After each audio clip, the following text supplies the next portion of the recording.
This is Danielle, the Tax Craft Lady. I hope everyone's doing well today. I am here so we can go over that tax preparation checklist one more again, because Monday is actually the IRS's official opening for the public to submit those tax returns. All right. And we want to make sure you have all the things you need so you can get that tax return submitted seamlessly, whether you're going to a preparer or you're attempting it yourself or you get somebody to give you a little bit of help. You want to have all the paperwork you need so it can go smoothly and you don't have any bumps in the road. Okay. Before I get started, go ahead and hit that like button, comment, share, subscribe, do all that good stuff so you don't miss none of the good stuff Danielle, the Tax Craft Lady, brings to the table. Okay. I know that a few people are calling No Limit to get their taxes prepared. But one thing I want to say, please leave a detailed message. We have several people who call and say, call me back at this number. What number? Or they say, give me a call back at the number you see on the phone, or our phone system doesn't actually work like that when we get so many calls. So, it's a matter of sifting through the calls, but please leave a detailed message with your contact information, please. Thank you. Come on, let's get into our No Limit Minute first so we can start this thing off right. Okay, here's our No Limit Minute. Our No Limit Minute today is to encourage you to know that our words have weight. We have to speak power. We have to speak blessings over ourselves and our actions and our purpose in life. Okay? Remember, our words have weight.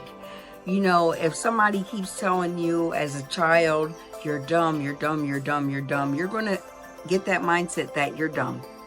But speak good positive words over yourself, over your children, over your situation, and those things will help the motivation and they will help the will to go on and for good things to come to pass. Okay? Speak good things continuously. When you send your children out in the morning, if they go out to school, speak positivity to them so they can go into that schoolhouse and they got their armor on and they are ready to be positive and be productive. Okay? Speak the same good words over yourself and your day, whether you're going into a job that you got to stamp a time clock and deal with a whole bunch of other folks. Speak positivity over yourself that you can deal with these people the way that you need to.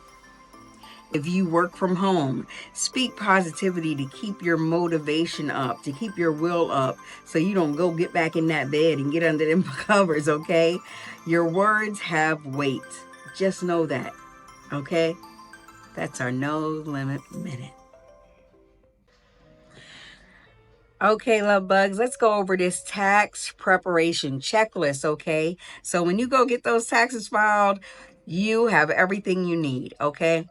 First thing, for you yourself, the taxpayer, you need all your current personal information, okay? Just say you moved or anything like that. Make sure you have your current mailing address, okay? Your current valid government issued ID. The IRS is not taking any expired identification, okay? So make sure you have a valid current government issued ID. Your current living and mailing address, okay, and your social security number. If you have your social security card, you really need to present that also, depending on how you're doing your taxes. Now, some programs, I know you can just type in your social security number, but many, definitely if you're going to a tax preparer, they're going to want to see that social security card, okay? Your bank account information, meaning the bank you bank with, your routing number, and your account number. Okay, so you can have your tax refund direct deposited. Okay, now if you decide that you're getting a check from the tax preparation company you're going with, you might want to have them have your bank account information just in case. Now, I've seen times where people ended up running into a problem and they couldn't have the check printed, or some things like that. So make sure you have that information, okay? Your banking information. You will also need your last year's tax return. This can solve many, many issues also, okay? If you're filing dependents or if your job may not have changed and things like that. A lot of those things can be imported. And it's good for us, the tax preparer, to be able to cross-reference the things from your last year's tax return. So make sure you have that last year's tax return. Now, if you're claiming a dependent, you need to have that dependent's full correct name spelling. Just say last year, okay, I have a daughter and I claimed her. And then this year I'm going to someone else and I'm going to claim her too. And I just gave her first and last name. But on my tax return from last year, it has her middle name in there. Now, we know it's the same child, but it could delay your tax return. They could say, hey, make sure you send us proof, like her social security card. So just know that. You'll need their correct birth date, social security card. Okay, this will solve a lot of delays, okay? Make sure you have that, your social security card. If you happen to have the child's birth certificate, that will help also. We can cross-reference name spellings and things like that, okay? Next, if you're clocking into a 9-to-5, you will need your W-2, okay? Many places do not take your last pay stub anymore because sometimes they found that the tax withholding, there could be a discrepancy. So you need your W-2. If you are a freelancer or contract worker or self-employed, you'll need your 1099 or your statements of pay. Some freelancers get paid by someone, they pay them by a check. You'll need that canceled check or that statement of that company that paid you. Okay, the IRS wants to see proof. How did you get this money? So just know that even if it's as simple as a letter for someone you did some freelance or self-employment work for and them signing and verifying that you did such a thing with their contact information so they can be contacted if needed, okay? You may need your 1040-ES if you made payments to the IRS, okay? You will get a form for that. Any work-related expenses like gas, internet, phone bills, receipts of all of those things for your tax deductions, for your, whether you're itemizing or not, your tax preparer, I'm sure, would like to see those so they can see which is better, the standard deduction or an itemized deduction for you, okay? A 1099-K, if you get paid through a third-party payment, like ride sharing or online sales business, things like that. You know, this year you're going to have to report all those Cash App payments, Zelle, Venmo, all those things, and there's a form for that. Actually, on the app, I saw on the Cash App app, they have the tax form loaded there. But each of those payment sources, you will need proof of the payments, okay? Now, if you're unemployed and you received unemployment, you'll get a 1099-G, and you'll need to have that to report as income because it is income. People ask me all the time, why do I have to provide my unemployment? Because it's your income, okay? And the government knows you received it, so don't try to be slick and file without it because it's going to come back and say, hey, nope, you got this income also. It'll just be a delay and a shock to your system if they say, hey, now you owe us. So just put it all in there, right, to avoid any other problems. Now, if you make money off of any rental property, income and expense records for that, 1040-ES tax payments you made to the IRS for that.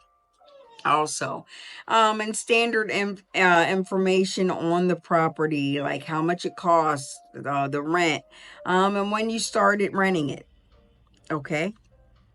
If you have any other income, you'll have a 1099 INT if you earn money from interest, or if you earn money from dividends, it's a 1099 DIV, any alimony records, if you sold any investments. Also, jury duty.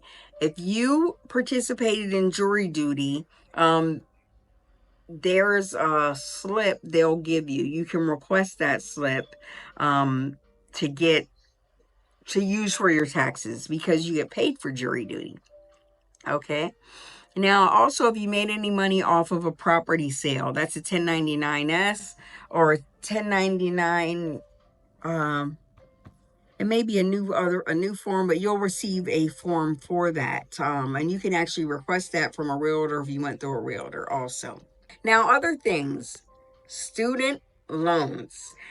You will need that 1098-E or 1099-T form stating that you had student loans, the interest. That can be a very big deduction and put some more money in your pocket, okay? So the student loan record, to deduct your student loan interest, if you paid at least $600 in interest last year, your loan servicer will get this form to you. Also a big thing, healthcare savings account. That's a 1099-SA, and you need to have that form. Also, a healthcare form if you paid into the marketplace. I'm sorry. You'll need that healthcare form, and you'll get it. You should have actually gotten it in the mail, but if you have not, you can go onto the healthcare marketplace website and download it there. Okay, so make sure you have mainly those basic things. If you have kids, you need your daycare records because you paid into sending them to daycare. This could be a big deduction for your child care credit. And if you donated to charity, you want the record of that because this can help offset your taxes also. Definitely, if you own a home, okay, you need your real estate and your personal property tax records. That 1098 for your mortgage interest form, you'll want that because that can help you deduct some of those taxes also, okay? All right, that's a little wrap up of that, what you will need for filing those tax returns smoothly. We'll have a video to go into a bit more detail on other things you may need. And also if you have a small business, there's some other forms that you will also need, okay? And I'll make sure that you know what those forms are. So we make sure you have all your ducks in a row. Don't forget to hit that like button, comment, share, subscribe, do all that good stuff so you don't miss none of the good stuff Danielle, the Tax Craft Lady, is bringing to the table, okay? Thanks for watching.